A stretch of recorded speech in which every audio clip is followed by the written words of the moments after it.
pergunta. Mesmo casada, é possível apaixonar por outro homem? Outra pessoa? A gente, e é até interessante responder mesmo, porque isso é tão comum do pessoal perguntar, demais, demais. Porque o que acontece?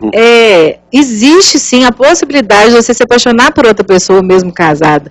A relação, normalmente de casamento, ela já saiu da fase da paixão, ela está numa fase de amor ali, uma fase mais estável. E às vezes a relação ela pode entrar em crise, às vezes ela fica cansativa, entra numa rotina.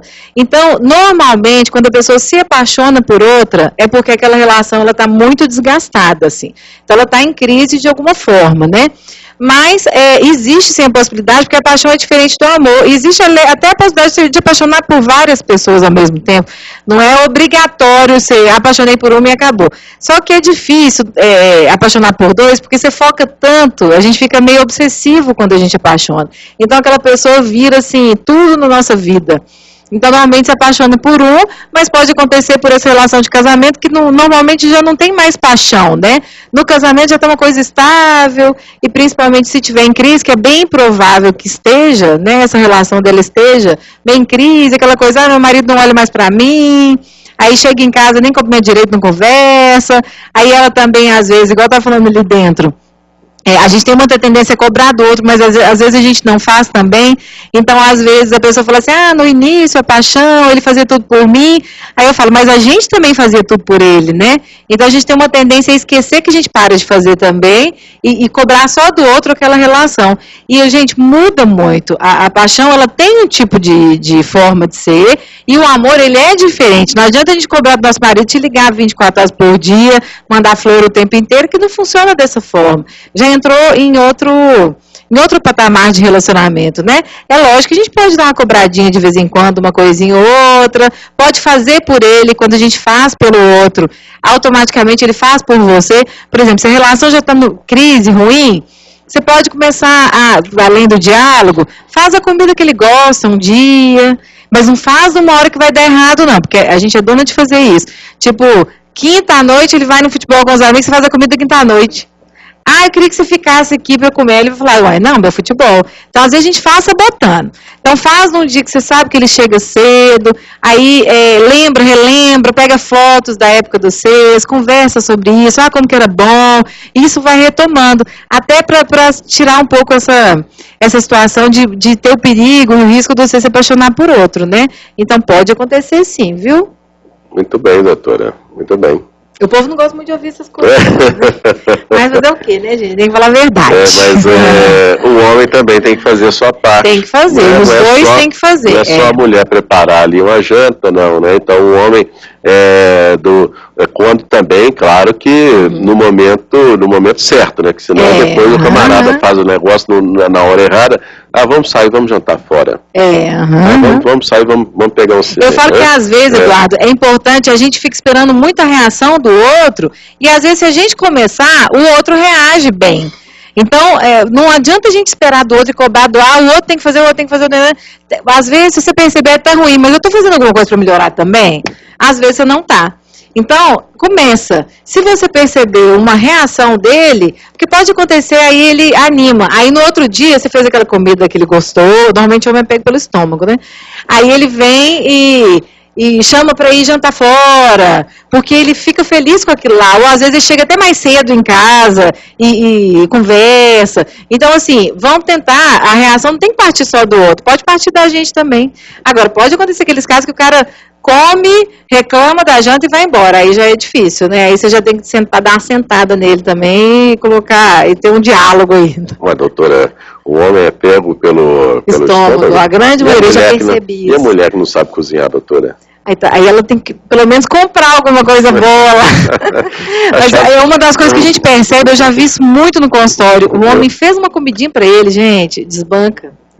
Eu achava que era mulher, doutora. Também, viu? A comida tem um significado muito importante no relacionamento. Mas o que a mulher pode fazer? Às vezes ela vai com outra tática, né? Ela pode comprar uma comida boa e fazer um jantarzinho para os dois, entendeu? Não precisa só fazer, mas pode organizar. Mesmo que não tenha, coisas, mesmo que não tenha habilidade na cozinha, pode ter habilidade em outras coisas. Né? Colocar uma roupa assim, mais sensual. Ser agradável, né? Conversar. Vai, né? Porque às vezes já chega, o homem chega em casa ou a mulher, já vira briga. Aí quando você já, tipo assim, fica tranquila, aí você, não quero fazer hoje o negócio dar certo. Aí vocês conversam, a tendência é dar uma melhorada boa, viu? Doutora, esta pergunta aqui é uma pergunta em que uma mãe está desesperada. Bom, não sei, nos tempos de hoje, né? Não sei. Muito comum, né, Zé? Eu tenho um filho gay, doutora, e não me conformo com isto. Estou pensando em levá-lo para terapia para ele deixar de ser gay. Resolveria, doutora? Gente, é até proibido o psicólogo tentar converter a questão da sexualidade da pessoa. É proibido, pelo CRP. Não sabia. Porque a sexualidade, ela não é considerada doença. Então, se você entende, por exemplo, vou para a terapia para curar a orientação sexual, está errado. O psicólogo nem pode tentar converter nesse sentido. O que a gente vai fazer? O que já aconteceu em alguns casos comigo? Tem os filhos que são gays mesmo, tem os filhos que são bissexuais e tem uns que estão na dúvida. Então, principalmente se for adolescente, eu já tive casos lá, por exemplo, das meninas experimentando. Então, meninas e meninos, tipo assim, vai lá e beija a menina numa festa. Isso não quer dizer que é gay. A gente tem que ver dentro desse contexto. Se ele já tiver, por exemplo, mais de 18 anos, se já for uma coisa definida de homossexualidade, porque pode ser bissexualidade, pode ser que às vezes interesse por homem, às vezes por mulher. Então, isso tudo a gente percebe. A terapia eu acho muito importante nesses casos, não para tentar converter, mas para ver o que está acontecendo, se a pessoa está definida, porque até se decidir essa questão da homossexualidade é um processo muito difícil de encarar mesmo, porque é muito preconceito ainda, então passa por muitas dificuldades. Seria importante para isso.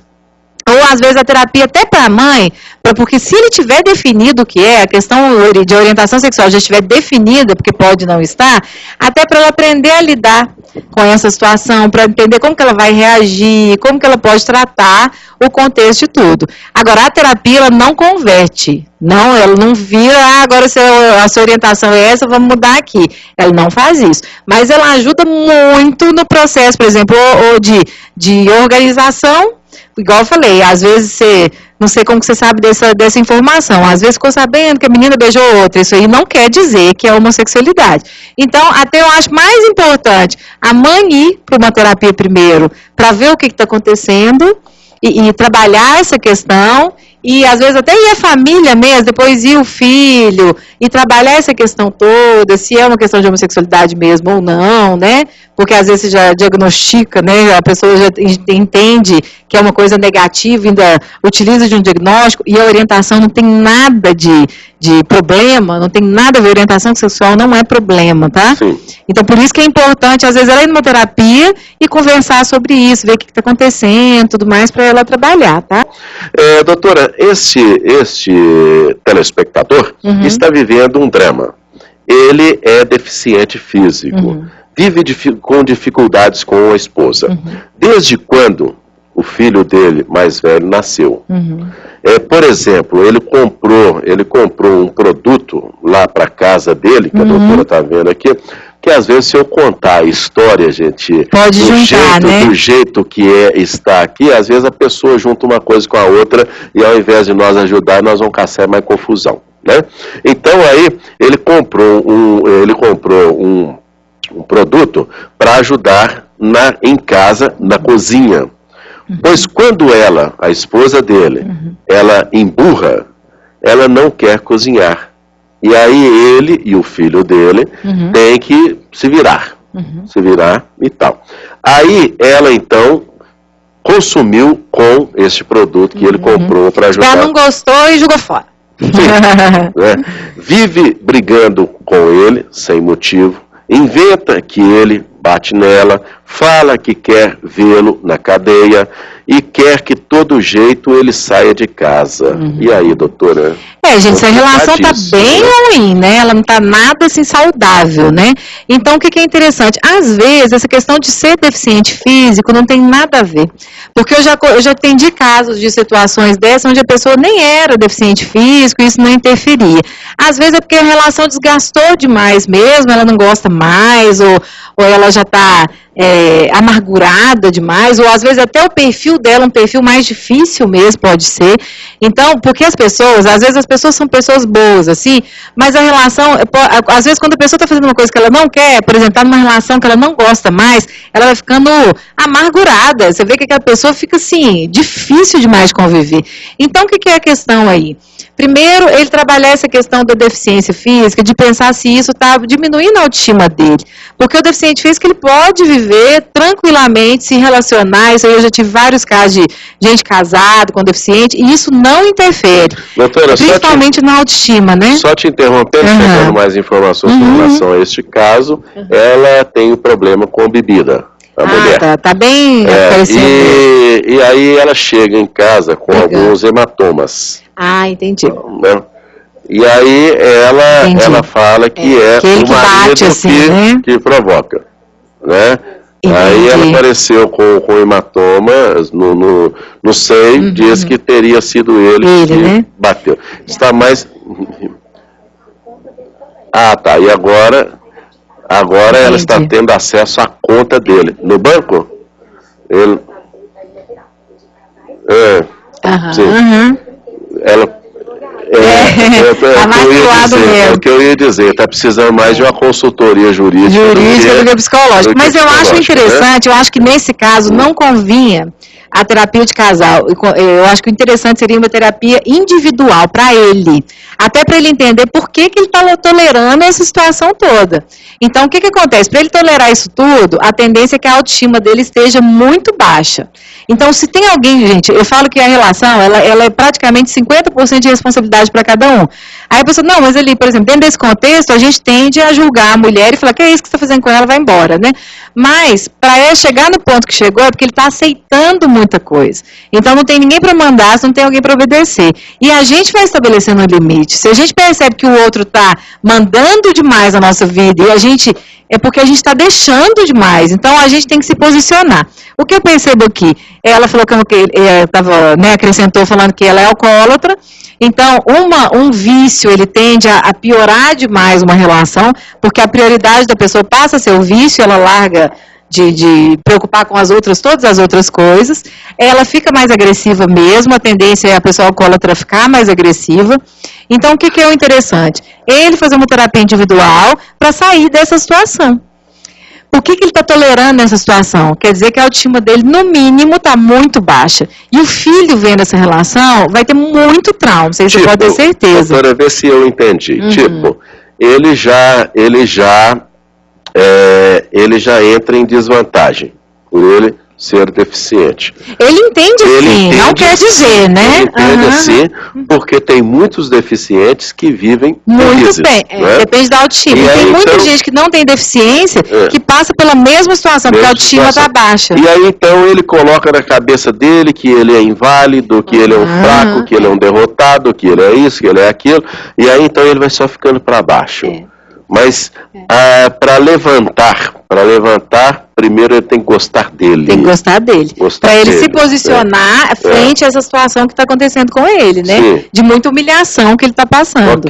E o filho, até quando tem filho na história, eu falo que é muito importante, porque as pessoas falam, mas é porque tem o filho e tudo mais. O filho, ele se prejudica muito mais vendo uma relação dessa do que se os dois se separarem. Dentro desse contexto. E ela pelo jeito, não vai parar de beber desde que ele se posicione. Então, às vezes, até ele fala assim, não, do jeito que tá, não dá, ele tem que se gostar mesmo, ele tem que, para ele se posicionar, não adianta ele falar da boca para fora, por isso que eu acho importante aí uma terapia individual, principalmente para essa questão do alcoolismo, não convém agora uma terapia de casal, porque ela não quer saber. Então não adianta colocar lá, ela vai falar, não quero saber, não quero fazer. Então ele tem que trabalhar para ver por que ele aceita essa situação. Se aumentar a autoestima em relação a essas questões dele, não é a deficiência que tem que diminuir a autoestima dele, não tem nada a ver. Ele pode ser limitado em algumas questões, mas ele pode se organizar em outras. Ele vai conseguir se virar, principalmente se ele tiver, né, igual ela falou, tem acesso à conta, ele deve ganhar alguma ajuda, né, do governo, alguma coisa assim. Ou mesmo trabalhar. Então, o interessante seria ele fazer uma terapia para ele aprender a se posicionar frente a essa relação, tá?